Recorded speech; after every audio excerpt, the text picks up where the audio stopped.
Today I am going to start a new lesson, that is My Shadow, which is the first lesson of Unit 5, and My Shadow is a small poem which is written by Robert Louis Stevenson. So let's start. I am giving you first introduction. Do you know whenever there is a light, someone follows you? क्या आप जानते हैं कि जब light होती है तो कोई आपका पीछा करता है? Have you ever wondered who it is? और आप आश्चर्यचकित होंगे कि वो कौन है. सो इसी पर हमारी एक जो पोएम है माई शैडो वो आधारित है, और वो जो आपकी पीछा करती है वो आपकी माई शैडो, आपकी परछाई है. I have a little shadow that goes in and out with me. मेरे पास एक छोटी परछाई है जो मेरे साथ अंदर आती है और बाहर जाती है, यानी वो मुझको फॉलो करती है. मैं अंदर आता हूँ तो वो अंदर आती है, और मैं बाहर जाता हूँ तो वो बाहर जाती है. And what can be the use of him is more than I can see. और उसका मेरे लिए कोई यूज नहीं है, बस मैं उसको देख सकता हूँ. He is very very like me from the heels up to the head. वो बिल्कुल मेले जैसी है सर से लेके पांव तक, यानी यहाँ पे हिल है, हिल का मतलब एड़ी से लेके सर तक वो बिल्कुल मेले जैसी है.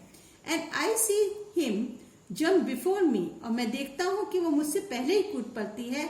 Whenever I jump into my bed, जब भी मैं बेड पर बिस्तर पर कूदता हूँ तो देखता हूँ कि शैडो जो है वो मुझसे पहले जंप कर गई है. Now come to page number 45. अब पेज नंबर 45 आप खोलेंगे. Yes. The funniest thing about him is the way he likes to grow. Funniest मतलब मजेदार, सबसे थिंग मतलब चीज, सबसे मजेदार बात उसके बारे में ये है कि वो जिस तरह से बढ़ती है. Not at all like proper children, which is always very slow.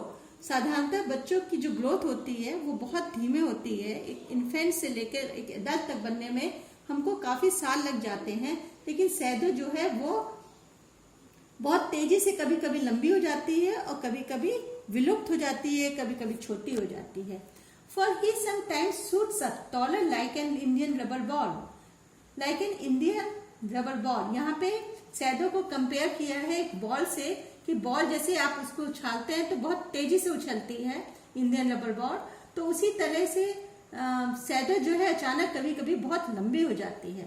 And he sometimes gets so little that there is none of him at all. और कभी कभी ये इतनी छोटी हो जाती है जैसे लगता है कुछ नहीं है. One morning very early before the sun I was up. एक सुबह बहुत पहले, मतलब जब सन जो है वो राइज नहीं किया हुआ था, जब सूर्य का उदय नहीं हुआ था, I rose and found the shining dew on every buttercup. यहाँ पे ड्यू का मतलब होता है ओस की बूंदे, बटर कप जो है वो एक फ्लावर है. Again I am repeating, I rose and found the shining dew on every buttercup. मैं जागा और मैंने देखा कि ओस की बूंदे जो है वो हर बटर कप जो एक येलो कलर का फ्लावर है, हर बटर कप पर है. But my lazy little shadow like an arrant sleepy head. Lazy मतलब आलसी, जो कि शैडो को कहा गया है. एलन मतलब बैड, स्लीपी हेड मतलब इनअटेंटिव, यानी कि जो सुप्तावस्था में है. तो यहाँ पे शैडो को कहा गया है कि लेकिन मेरी आलसी परछाई जो है वो बिस्तर पर पड़ी हुई थी. हैड स्टेड एट होम, वो इस घर पे ही थी. बिहाइंड मी, मेरे पीछे.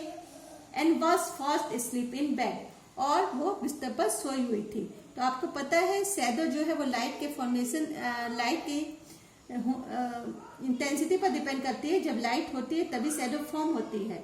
तो यहाँ पे चूंकि अर्ली मॉर्निंग है तो सनराइज हुआ नहीं है, इसलिए शैडो फॉर्म नहीं होगी. इस समय पोएट का शैडो पीछा नहीं करेगी, इसीलिए बाद में पोएट ने शैडो को स्लीपी हेड कहा है. Now this poem is written by Robert Louis Stevenson. Robert Louis Stevenson ने इस पोएम को लिखा है. Now come to the gist of the lesson. This unit is about our fear. ये यूनिट जो है वो हमारे डर के बारे में है. My shadow explain the shortening and lengthening of shadow through the day. जो मेरी परछाई है वो एक्सप्लेन करती है कि दिन में शैडो जो है, परछाई जो है वो कई बार लंबी होती है, कई बार छोटी होती है, और कभी कभी विलुप्त हो जाती है. It helps them understand the absence of shadow on a cloudy day. ये हमें, जैसे आप cloudy day मतलब जब बहुत ही अधिक बादल हों तो उस मौसम में शैडो जो है नहीं फॉर्म होती, क्योंकि लाइट जो होती है वो नहीं आती। My shadow is a poem written by Robert Louis Stevenson. इसके पोएट जो है वो रॉबर्ट लुइस स्टीवेंसन है। The poem revolves around a child and his shadow. ये पोएम जो है वो एक बच्चे और उसकी परछाई पर केंद्रित है। He is fascinated by his own shadow that moves with him, जो कि अपने ही परछाई से आकर्षित है, जो उसके चारों तरफ मूव करती है। ना इसके थ्रू जो है आपने पोएम का रेसिटेशन जाना। You are able to recite the poem with lines in dialogue mode. Now, through this poem, you can write articles, answers, etc., and you are able to spell all the words correctly. Now, some new words are there. First one is India double ball. मतलब वो ball, a ball that can bounce very high. वो ball जो बहुत तेज उछलती है। Buttercup जो है वो एक येलो फ्लावर है। एलन मतलब बैड यानी बुरा। स्लीपी हेड मतलब स्लीपी और इनअटेंटिव पर्सन, मतलब वो पर्सन जो सोया हुआ है या इनअटेंटिव है, वो आप पर ध्यान नहीं दे रहा। Now come to picture closely. Here this one is buttercup which is a yellow colour flower. This is a shadow, shadow जो आपकी परछाई होती है। एंड दिस इज ड्यू, ओस की बूंदे, जो मॉर्निंग टाइम में आप अक्सर देखेंगे, सुबह जागेंगे तो आप देखेंगे पत्तियों पर इस टाइप की बूंदें होती हैं। This is known as dew. That's all. Thanks for watching.